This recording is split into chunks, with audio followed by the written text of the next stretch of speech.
안녕하세요. 김부장TV의 김부장입니다. 최근 전세 사기 피해 및 깡통전세 피해로 계속해서 많은 피해자분들이 속출하고 이러한 피해로 인해 삶의 희망을 잃고 정말 소중한 목숨을 잃는 안타까운 상황이 일어나 정말 가슴이 아픕니다. 정부와 지자체, 관련 기관들도 이를 심각하게 받아들여 전세 사기와 깡통전세 피해 대책에 고심하고 있는데요. 오늘은 저와 함께 전세 사기와 깡통전세 피해 원인과 근본적인 대책에 대해서 여러분들과 함께 고민하고자 영상을 촬영하게 되었습니다. 최근 뉴스에서 연일 나오는 미추홀구 전세 사기 피해와 지역 내 깡통전세 피해가 속출하고 있는데요. 대부분 신축 빌라와 나홀로 아파트인 경우가 상당히 많습니다. 제 개인적인 소견으로는 부동산 상승장이 아닌 지금과 같은 불황, 하락장, 이러한 시장 상황에서는 수면에 드러나지 않은 깡통전세 피해가 계속해서 나올 것으로 예상하고 있습니다. 시장의 전세 사기 피해, 깡통전세 피해 분들을 위한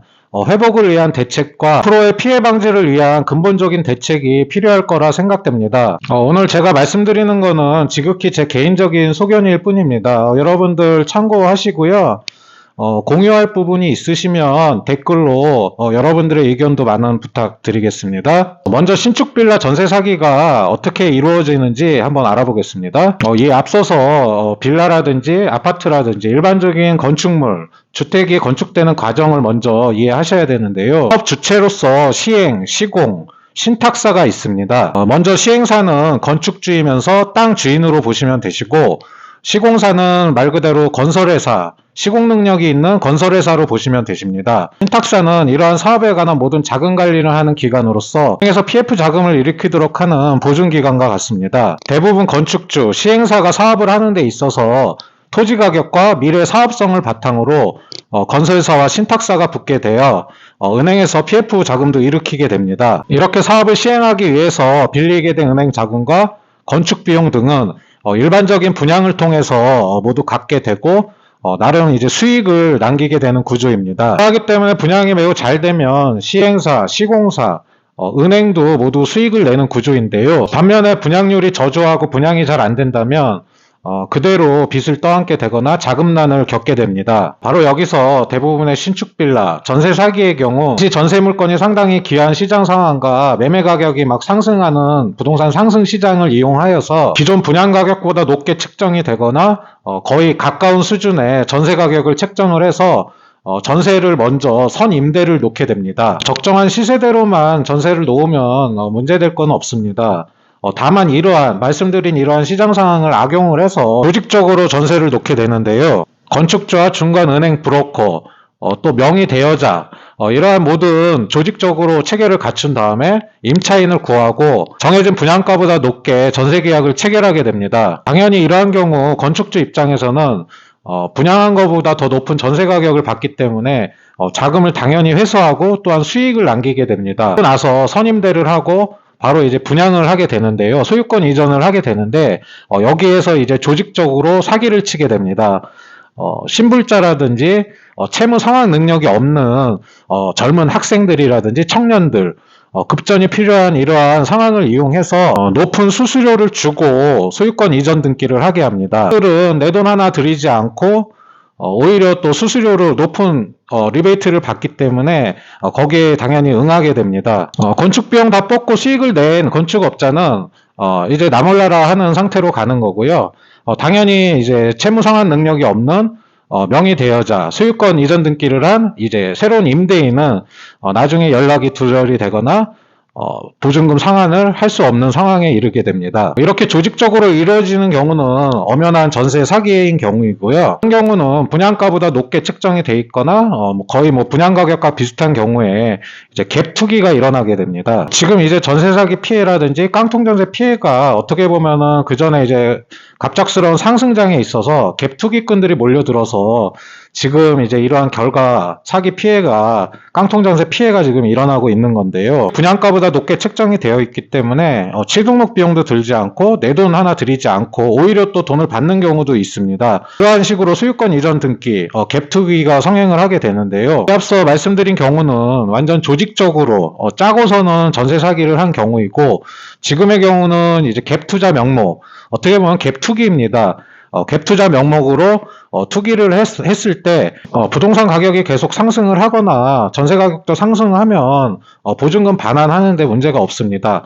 다만 지금처럼 이제 불안정한 시장 상황이라든지 하락장에 있어서는 전세 가격도 그전 전세 가격보다 떨어지고 오히려 또 매매 가격이 전세 가격보다 떨어지는 경우, 이러한 경우 깡통 전세의 피해가 발생하게 됩니다. 이러한 두 번째 경우에 있어서 전세 사기 피해로 볼 것인지 시장 상황에 따른 깡통 전세 피해로 볼 것인지 임대인의 고의성과 예측 가능성 여부가 정말 애매한 게 현실입니다. 어찌되었든 이 두 경우 모두가 선의의 임차인이 고스란히 피해를 보게 됩니다. 말씀드린 신축 빌라, 나홀라 아파트뿐만 아니라 대단지로 공급되는 아파트, 미분양 시장 상황도 이러한 깡통전세 피해가 발생할 가능성이 상당히 있습니다. 여러분들 전세가 비율이란 말 많이 들어보셨을 겁니다. 거래가 되는 매매 가격 대비 전세 가격 비율을 말하는 건데요. 들어 실제로 거래되는 매매 가격이 1억이고 전세가가 8천만 원이면 전세가 비율은 80%라고 합니다. 바로 이 전세가 비율에 대한 부분인데요. 제 개인적인 소견으로는 나라에서 이러한 전세가 비율, 각 지역별로, 물건별로, 오피스텔이면 오피스텔, 빌라면 빌라, 아파트면 아파트, 단독주택이면 단독주택, 다가구주택이면 다가구주택, 각 물건, 지역별로 일정한 전세가 비율을 제한을 뒀으면 좋겠습니다. 전세가 비율 상한선을 두고 이 전세가 이상을 받으면 안 된다고 이렇게 제한을 뒀으면 좋겠습니다. 구축의 경우에는 인근 오래된 구축보다는 당연히 시세가 20-30% 비싸게 형성이 되고 분양가 또한 그렇게 책정이 되는데요. 전세가 비율 또한 이거에 따라서 상당히 높게 책정이 된다면 또는 이거보다 초과해서 책정이 돼서 전세를 선임대를 놓게 된다면 고스란히 깡통전세 피해 위험성이 상당히 높아지게 됩니다. 그러하기 때문에 전세가 비율을 일정 제한을 했으면 좋겠습니다. 신축 미분양 물건의 경우 분양 가격의 몇 프로 이내로 제한을 두면 어떨까 이러한 생각을 하게 되는데요. 신축 미분양 물건뿐 아니라 일반적인 아파트, 주택 이러한 물건들도 주변 시장 상황이라든지 가격 상황을 항상 체크를 하고 2년이면 2년, 3년이면 3년 주기적으로 체크, 모니터링을 하면서 물건별, 지역별로 전세가 비율 상한선을 두고 제한을 하는 방법이 어떨까 저는 개인적으로 생각을 합니다. 또한 우리나라는 이제 매매했을 때 실거래가 제도라는 게 있습니다. 부동산 거래 신고를 하게끔 되어 있고 전월세 신고제도 상당히 지금 잘 되어 있는데요. 정부나 지자체, 관련 기관들도 탁상 행정이 아니라 실제 그 지역에 나가서 몇몇 부동산 중개업소 들리기만 해도 됩니다. 시세 파악 얼마든지 가능합니다.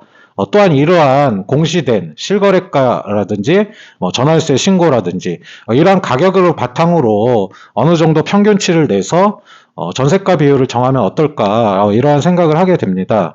이렇게 근본적으로 지역, 물건별로 전세 가격 제한선을 두고 그 이하로 받도록 한다면 아무래도 이제 갭 투자 명목인 갭 투기도 없앨 수 있고요. 보증보험 회사에서도 이러한 전세 가격 비율 제한 상한선을 두게 된다면 어느 정도 안정성을 확보할 수 있고요. 전세 자금 대출을 진행하는 은행에서도 어느 정도 예측을 할 수 있기 때문에 자금 회수하는 데 있어서 도움이 될 겁니다. 제가 이 전세 가격 비율 상한선을 두자고 하는 것은 과도하게 전세가 비율이 형성된 시장에서는 돈 얼마 들이지 않고 단기간에 큰 시세 차익을 볼 수 있는 면목상 갭 투자, 갭 투기가 성행하게 됩니다. 이러한 갭 투기가 부동산 시장 상황에 있어서 매매 가격이 막 상승세이고 전세 가격도 어느 정도 계속해서 올라가는 시장 상황이면 이러한 이제 깡통 전세 피해, 이러한 전세 피해가 수면 위로 드러나지는 않습니다. 지금과 같은 불안정한 부동산 시장 상황과 가격이 하락하는 이러한 시장 상황에서는 깡통 전세 피해가 계속해서